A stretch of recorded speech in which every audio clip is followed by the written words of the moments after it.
Howdy folks, welcome back to the channel. Today I got a little special one I thought y'all would enjoy. Something that we offer our services here. So this is one of the saws I built.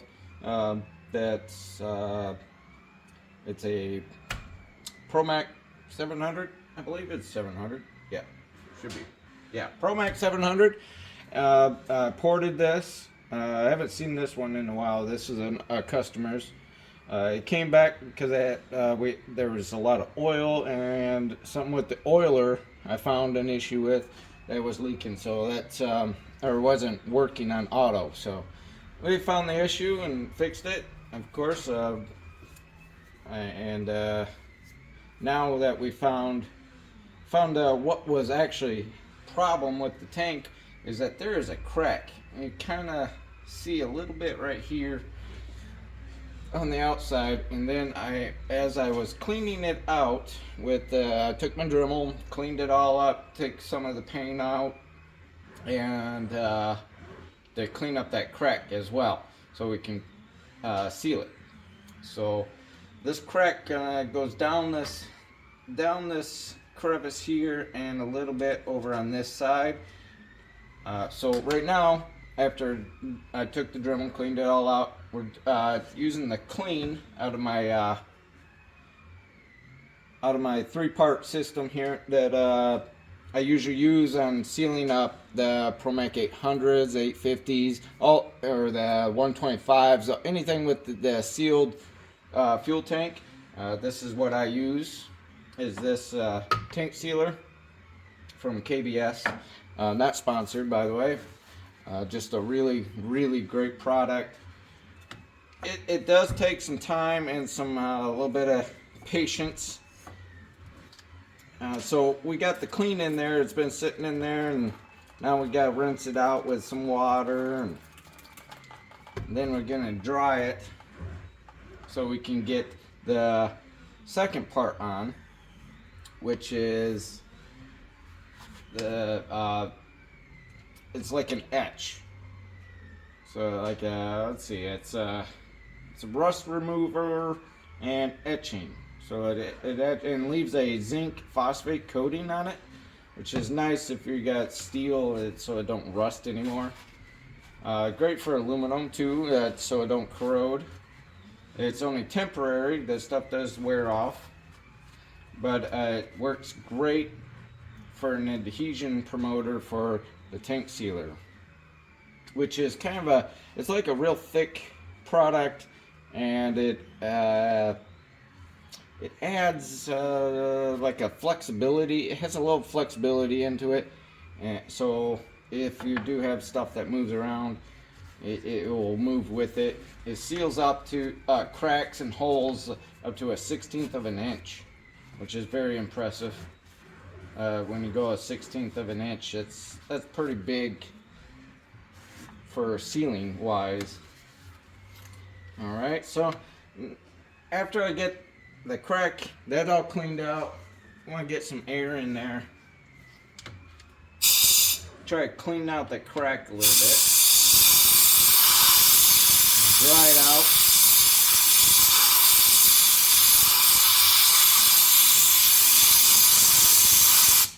Like to dry out our surface and in the crack as well. So I had a little bit of this cleaner into a cap because it don't need much at all. This is a partial seal.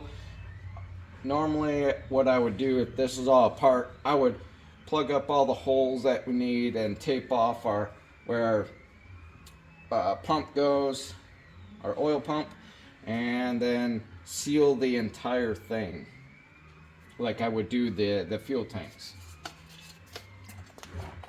But since this is just a partial, we don't need to concentrate on this one little crack here. Whoop, whoop, whoop, whoop, whoop. Probably should have put some rubber gloves on. Some little note to this: watch this this acid here. It will burn the skin. So I'm using an acid brush, and I'll use this as well on the sealer part.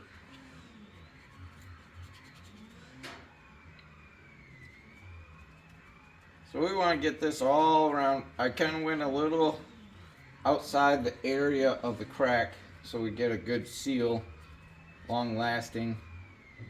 Once this sets up, you'll see this starting to bubble a little bit. That's just eating, etching into the aluminum, magnesium. We're going to let this set for a little bit. Come back, rinse it out with some water, and dry it out again, and then we can put our sealer on, and this is going to sit for a couple days because it's so thick. It takes a while for it to dry up into its final state. I like to get a lot of this etcher in here. A little too much is not a too much. A lot is not too much is what I'm trying to say. Jeez, can't talk today. Got lots going on. As you can probably see, my table is a mess. This is the only part of the table I had a little bit of space left. I have saws and snow blowers, generators. I got a little bit of everything, and I think there's a four-wheeler coming.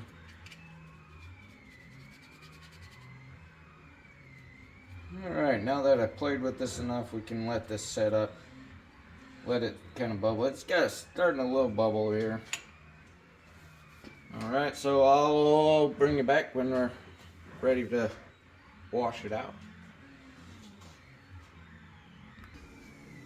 Alright, back here.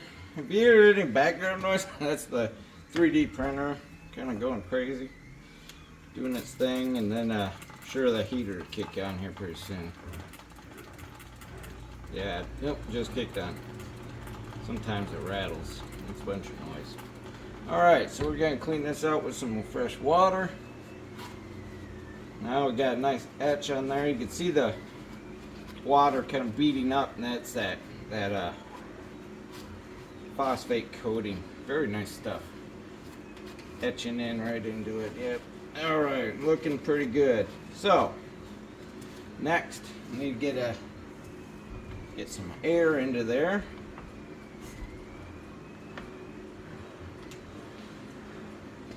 And get it dried up real nice. We'll get this out of the way.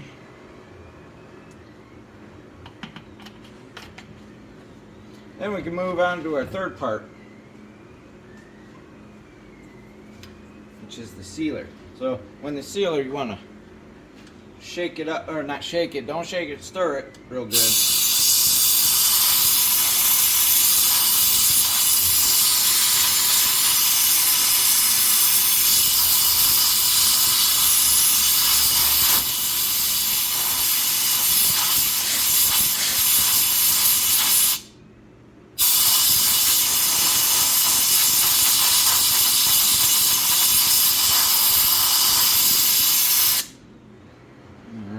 Looks pretty good.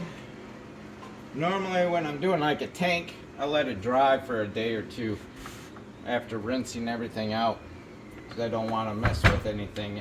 Everything in between takes like after the cleaning of a tank, you gotta wait a couple days after you rinse it out. Then you go through the etch, wait a couple days after rinsing, and then you can go on to your tank and wait another. It takes about a whole week of the whole process. So, here's our sealer here. Now I'm going to try my best to level this, because this stuff is, there we go, it's a little better. I guess this stuff is kind of like self-leveling. So in a tank you kind of move it all around, move it, and then you can dump out the excess right back into the can, which is real nice because you don't have no waste.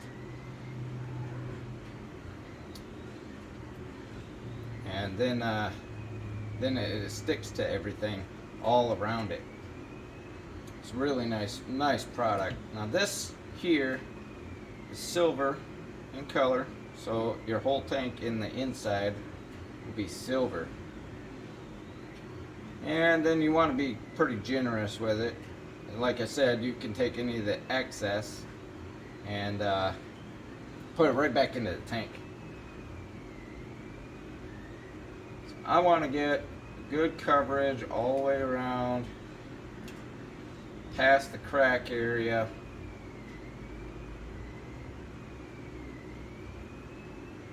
See, everything wants to kind of go to the back a little bit.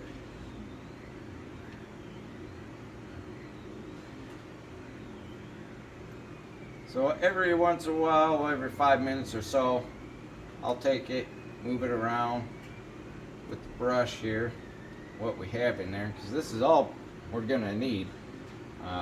Might put a little bit more in there just because we're going all the way to the back, pretty close to the bolt, but not quite that far.